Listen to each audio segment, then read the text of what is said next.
Yes, and I am as unhappy about it as you are, David said. They hardly spoke for the rest of the journey. Lizzie took out a mat and studied it. I must be mad, she thought. It's bad enough cycling across Europe, but now I have an unfriendly stranger following my every move. She glanced at David, who was checking his text messages, and wondered if it was too late to change her mind. Then she imagined the pleasures on her cousin's faces when she returned home after only a day. In her head, she could hear her aunt saying, "Come on, you can do it, Lizzie." But Lizzie wasn't so sure. When they arrived in Paris, they took the metro to the Gare de Lyon, the last train stationed in the center of Paris. From there, they took the train to the town of the Fontainebleau. By afternoon, by the time they arrived in, it was late afternoon. David took her to her friend's cloudy, cloudy apartment. It was in a narrow street near the center. He showed her to he showed her to a small garden where flowers and tomatoes grew in pots. In the corner stood a bicycle. Lizzie walked up to it slowly. It was just the same as she remembered, bright blue with the white flowers painted on it. There was a basket at the front and two bags on the back. I remember Aunt painting those flowers on it. I named it Dizzy for her. Dizzy for her. She reached out and touched it. A powerful motorbike was also parked next to it. Who does that belong to? She asked. That's what I'll be following you on. It's easier on the legs. David grinned. Now, can I have all the money in your purse, please? He took the money. I give it back to you when you complete the journey or go home, whichever comes first, he said. I appreciate your confidence in me. Look, how will I pay for a hotel tonight if I don't have any money? He asked. She asked. No need for a hotel, he smiled. He pointed to the bags at the back of the bike. Daisy is carrying everything you need. There's a tent and a sleeping bag in there. Come on, we buy a feed and you come. She hurried to keep up with him. The bike she's now realized was much heavier than the modern bikes. She could feel her arms ache as he pulled it through the pretty town. Through the pretty town. Eventually, the road took them away from the town towards the forest. That looked like a good spot. David pointed to a place behind some trees. Do you want me to show you how to put up the tent? No, I can do it myself, thanks. Lizzie pulled the tent from the bag. She was annoyed that he thought he couldn't do anything practical. How difficult could it be?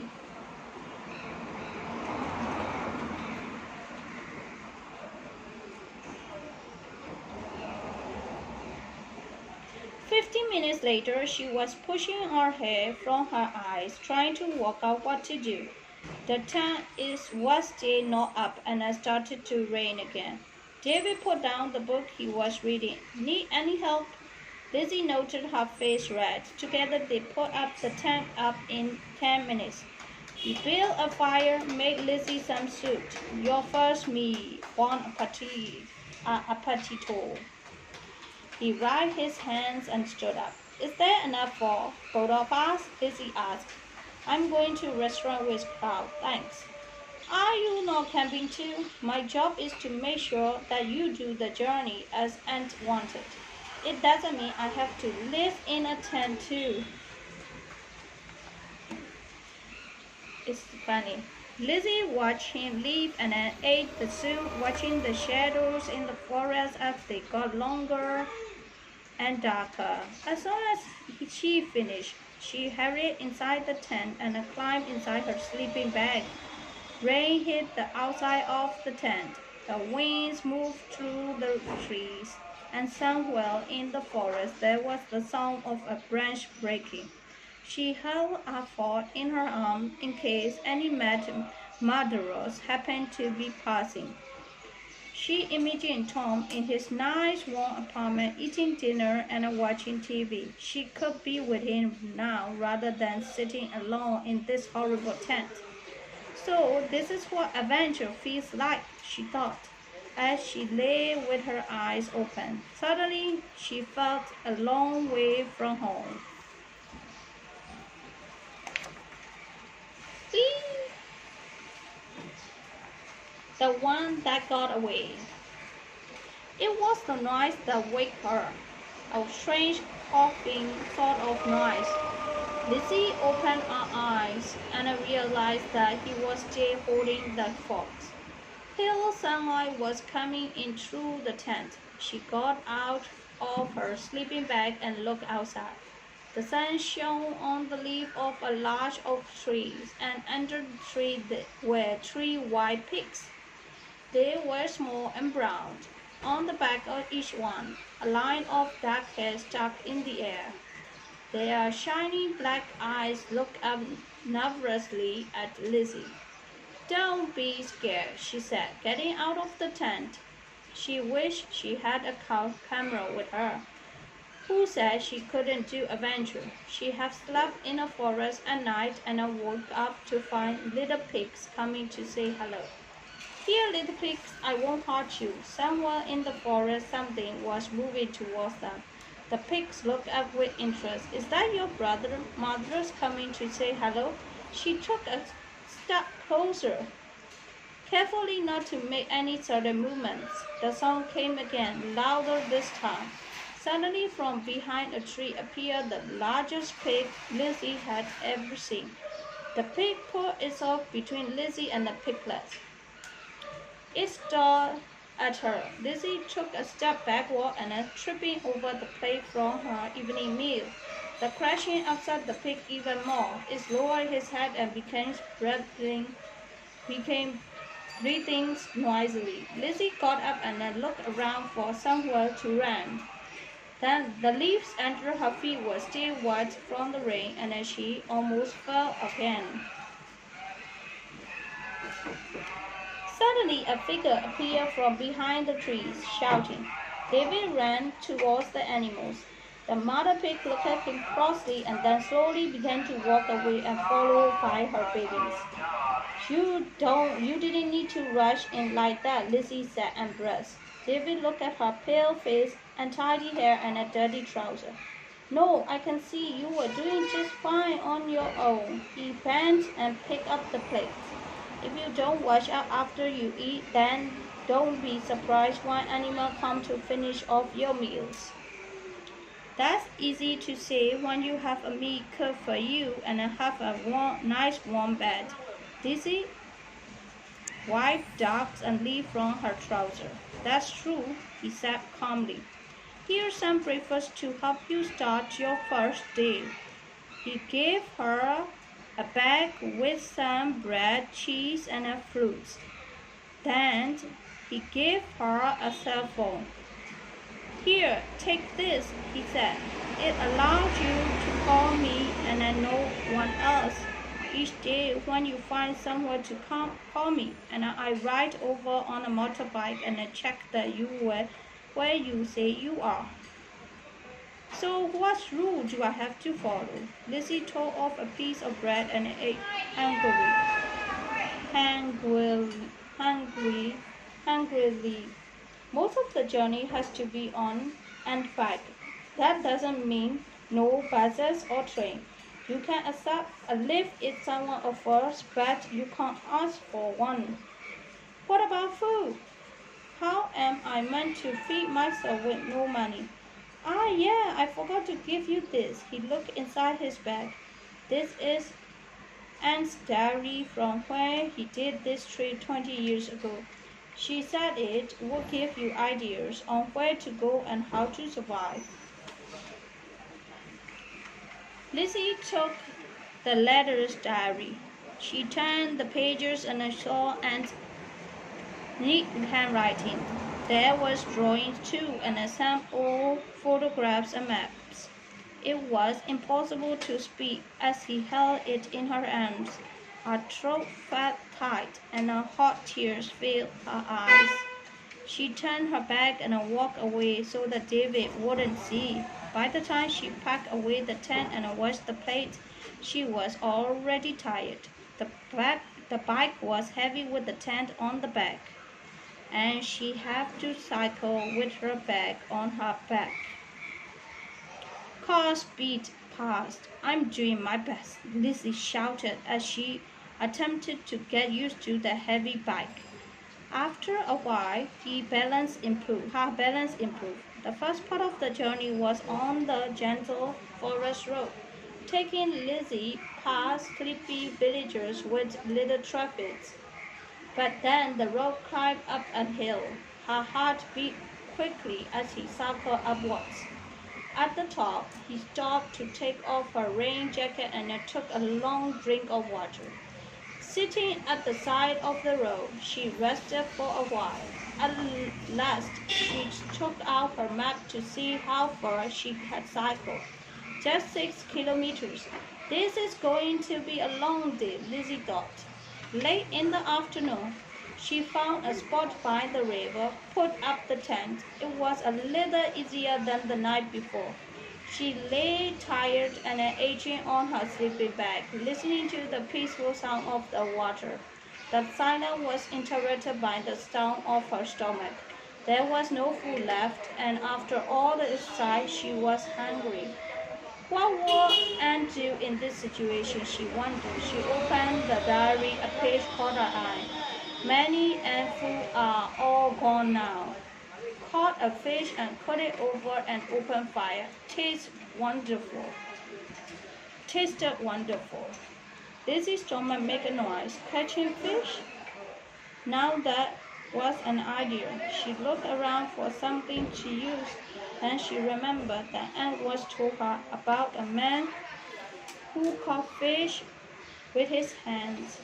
She walked over the water edge and looked down. There was movement under the water. She saw something silver.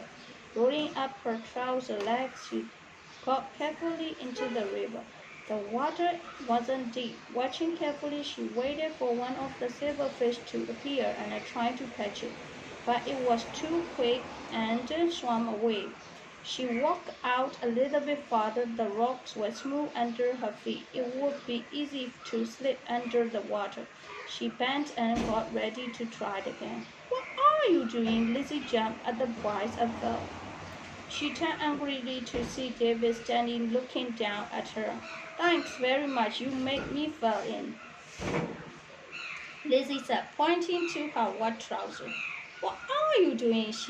He repeated. I'm getting my dinner. Lizzie turned her back on him and watched the water carefully. Look, you have to be scared to catch a fish by hand. You won't get any if making a noise like this is kill the fish. You couldn't do any better, Lizzie said. Well, we'll see about that. He lowered himself into the river. Confidently, he began walking farther along the river. Almost immediately, he jumped forward, his arm hitting under the water. When he stood up, he was holding a large silverfish. Ha! It took me less than a minute, he called. Glancing over his shoulder, but the fish didn't want to be caught. It slipped out of his finger and fell back into the water. He stepped forward to try to catch it again and tripped over a stone. With a cry of surprise, he was under the water. Lizzie laughed, waiting until he appeared again so that she could make fun of his fishing skill. But he didn't appear. David, are you all right?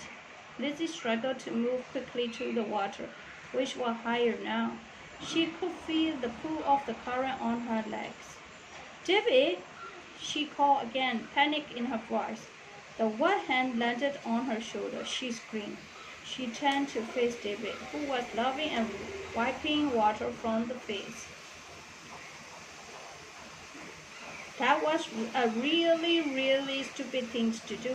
I thought you were hot. She tried to walk away from him, but the fast running water made it difficult to move anywhere.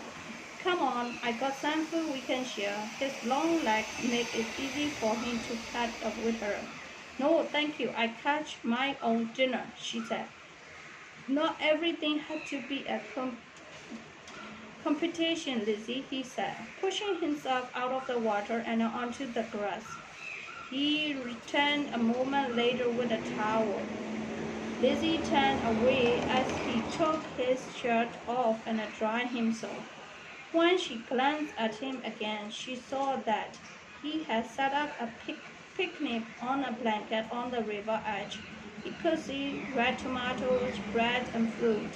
He sat down and began eating. Carry on, you're doing a great job.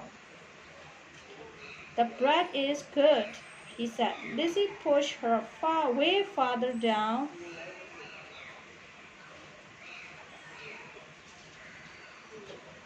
Lizzie put her way farther down river. The cool was hurting her leg now, and her fingers were blue. She was about to give up when she saw a silver blue fish swimming past her foot. With a smooth movement, she bent down and caught it with her hand. It struggled and almost slipped, but she held on. Look, I have my dinner. He held it above her head. David was on his feet. You did it, he grinned, leaning over to help her out of the water. Before taking his hand, Lizzie looked at the fish. It was desperate to get free.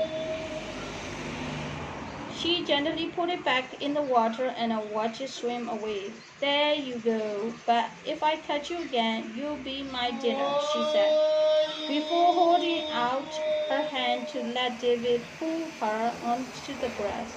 Look, your leg is bleeding. Sit down.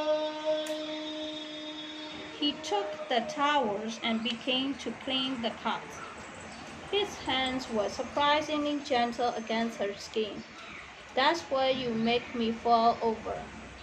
Wow, that's hot. Don't be a baby. I need to get it clean. Now go and get dry. You cold. She went into the tent, changed her clothes. She could still feel his touch against her legs. She put her clothes on the tree to dry and then joined him at the picnic. The fresh bread and some warm tomato tasted better than any restaurant meal she could remember. Why did you let the fish go? David asked. I don't know. It doesn't seem right. Somehow it was struggling so hard to get free, she said. And anyway, bread and cheese taste better than a river fish. He smiled. Much better, she noted. Help herself to another piece of bread. How do you say thank you in Italian? Grazie. Grazie. Grazie. He replied. Grazie. Grazie for this food. So tell me, why is your English so good? My dad Italian and my mom English, he said. She waited for him to offer more information, but none came. David stood and cleaned up the picnic things. There's enough food in this bag for a couple of days. But then you need to find a way to get more.